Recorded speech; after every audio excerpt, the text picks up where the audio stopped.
Сәлем достар, су жер шарындағы ең маңызды элемент. Адам баласы ұзақ уақыт аштыққа төзгенімен, бірақ 3 күннен артық сусыз өмір сүре алмайды. Жалпы жер шарының 70%-ын су алып жатқаны сияқты, адам салмағының да 60-70%-ын су құрайды. Тіпті қан құрамындағы судың мөлшерінің өзі 90%-дан артықтау. Судың адам өміріндегі маңыздылығы мен оны тұтыну мөлшерін көбісі біледі. Күніне 2 литрден аз ішпеу керек деген ережені ұстанатын адамдарда аз емес. Алайда судың мөлшерін білгенімізбен, көбінесе оны қандай жағдайда, қалай ішу керектігіне көңіл аудара бермейтін секілдіміз. Олай болса, біз бүгін көп адамдар су ішу кезінде жіберетін қателіктер туралы баяндаймыз. Жаздың ыстық аптабында мұздай су жаныңызды рахаттандырып, денеңізді сергіткендей болатыны сөзсіз. Бірақ оның денсаулыққа пайдасынан гөрі көзге көрінбейтін зияны көп. Салқын су дене температурасын түсіріп қана қоймай, көмекей жұтқыншақты тітіркендіреді. Салдарынан өкпе, тыныс жолдарына суық тиіп, қабындыруы мүмкін. Көп мөлшердегі салқын су асқазанға түскеннен кейін асқазан шырышты қабаты қан тамырларын жиырылтады. Бұл жиырылыс асқазандағы ферменттердің әрекеттесуін әлсіретіп, ас қорыту барысын қиындатады. Асқазан шырышты қабаты қан тамырларының жиырылуы асқазанды оттегі мен қан жетіспеушілігіне шалдықтырып, асқазанды қабындырады. Үнемі суық су ішу семіздікке дем береді. Олай болатыны төмен температурамыздай су азықтағы майды қатырып, оның еруіне кері әсерін тигізеді. Сондықтан көптеген диетадағы адамдардың дұрыс тамақтанғанына қарамастан семіздіктен арыла алмай жүруінің бір себебі осында болса керек. Мұздай су сонымен бірге жүрек соғысын баяулатады. Ішке енгеннен кейін мұздай су кезеген жүйкесіне әсер етеді. Ми жүйкелеріне жататын кезеген жүйкесі аса маңызды 3 талшықтан тұратындықтан, ол тікелей жүректің соғысын әлсіретіп, қауіпті ұлғайтады. Медицина мамандарының ортақ тұжырымы, ішер суымыздың 0-ден жоғары адам денесінің температурасына шамалас болуы керек дейді. Әсіресе 12-17 градус айналасындағы жылы сұйықтық асқазанға ең қолайлы екен. Бұл температурадағы су асқазанды нығайтып, тамақты ойдағыдай қорытуға оң әсер етеді, әрі ішек жолдарының да жақсы жұмыс жасауына қолайлы мүмкіндік тудырады екен.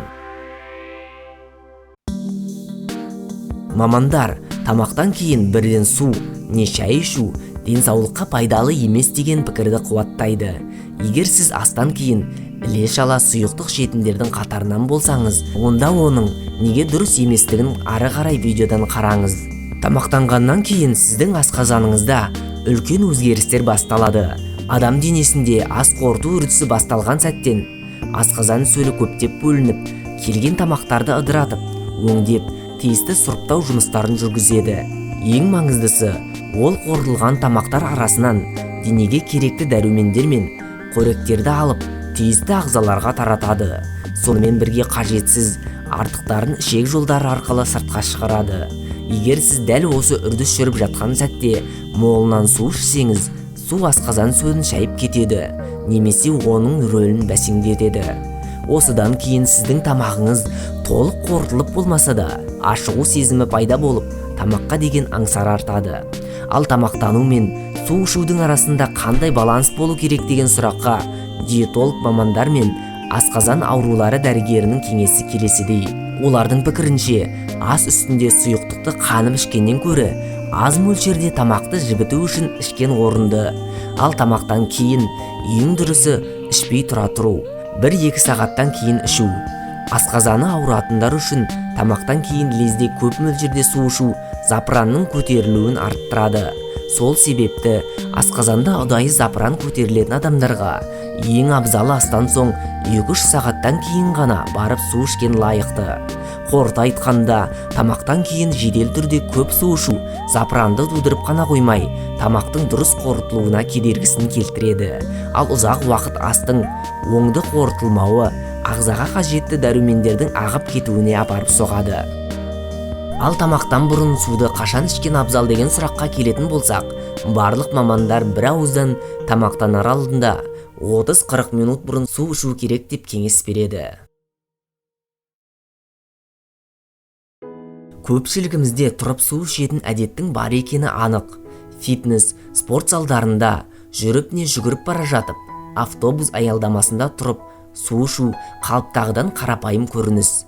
Біздің отырған не тұрған болмаса, басқа бір әрекеттегі қалпымызда асқазан да бірге өзгеріс тауып отырады екен. Яғни, асқазан адамның қозғалысына сай жиырылып, созылады. Егер суды тұрып ішсек, ол сұйықтық асқазанда қорытылмастан төтелей ішек жолдарына өтеді. Ал қорытылмаған судан ағзамыз еш құнар ала алмайтыны белгілі. Сондықтан асқазанда қорытылған, микробтары жойылған су ғана ағза үшін пайдалы. Ол үшін суды отырып ішуге тура келеді. Тік тұрып су ішудің тағы бір теріс жағы, тұрған қалыпта біздің бұлшық еттеріміз бен жүйке жүйеміз отырғанда еркін, босаңсыған халде болмайды екен. Осындай сәтте су ішу бұлшық еттеріміз бен жүйке жүйеміздің өздеріне қажетті суды толыққанды ала алмауына әкеліп соғады. Оның салдары буындардың қабынуы сияқты елеусіз дерттерді ұлғайтады. Тұрып тұрғанда суды тез ішетіндігіміздіктен ол деміздің сүзгіші бүйрекке де артық салмақ болатыны тағы бар. Кейбір сұрақтардың сыры медицинада бертінде ғана ашылғанымен, ол қасиетті ислам дінінде ширек ғасырдай бұрын айтылған. Анығы, тікеден тұрып су ішпеу соңғы пайғамбардан жеткен өсиет болып шықты. Бұл турасында пайғамбарымыз, Аллахтың оған сәлемі мен игілігі болсын, Мұхаммед ескеріп кетті. Хадисте Расулалла тұрып су ішуге тыйым салды.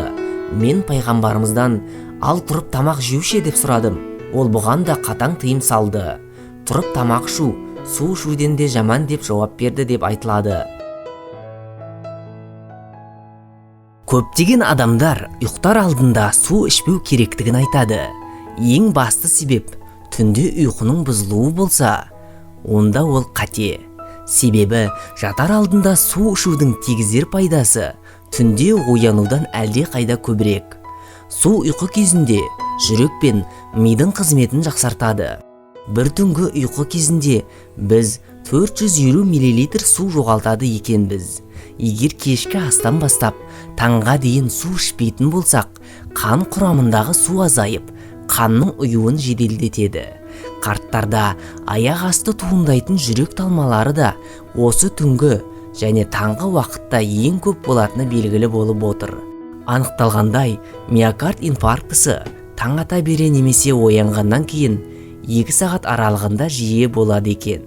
Бұл жүрек ауруларының туындайтын бір себебі тікелей қанның қоюлығымен қатысты. Сондықтан ұйқы алдында су ішу зиянды әдеттерден емес. Көптеген адамдардың өмір салтында таңертең тұрғаннан кейінгі бірінші шаруа тазалық бөлмесінен басталатыны анық. Душқа түсіп, беті қолымызды жуу, тісімізді тазалау, одан тамақтану. Бұл автоматты түрде орындалатын әдеттер. Алайда білікті медицина мамандарының бұған да өз жауаптары бар. Олар таңертең тұрғаннан кейін тамақтанардан бұрын 1 кесе жылы су ішкен абзал дейді. Таңғы уақытта денеге сіңірілген су асқазанды оятып, перистальтикаға ықпал етіп, іштің қатуын болдырмайды. Түні бойғы ұйқыдан кейін қан қоюланады. Денеге енген су қан қоюлығын сұйылтып, қан айналысын жақсартады. Қанның ойдағыдай айналысы адамды сергектендіре түседі, әрі жүрек қан тамырлары ауруларының алдын алады. Десе де, 1 кесе суды бір деммен ішуге болмайды. Егер тым тез ішсеңіз, қан қысымын төмендетіп, жүрек айну, бас ауру сияқты кері әсерін тигізеді. Және тым көп ішуге де болмайды. Сондықтан ішер суыңыздың нормасы 200-400 мл су. Иә достар, енді сіздер суды қай кезде, қалай және қандай мөлшерде ішу керектігін білдіңіздер. Егер видео ұнаса, лайк басып достарыңызбен бөлісіңіздер. Жаңа видеоларымызды жіберіп алмас үшін арнаға жазылып, қоңыраушаны басып қойыңыздар.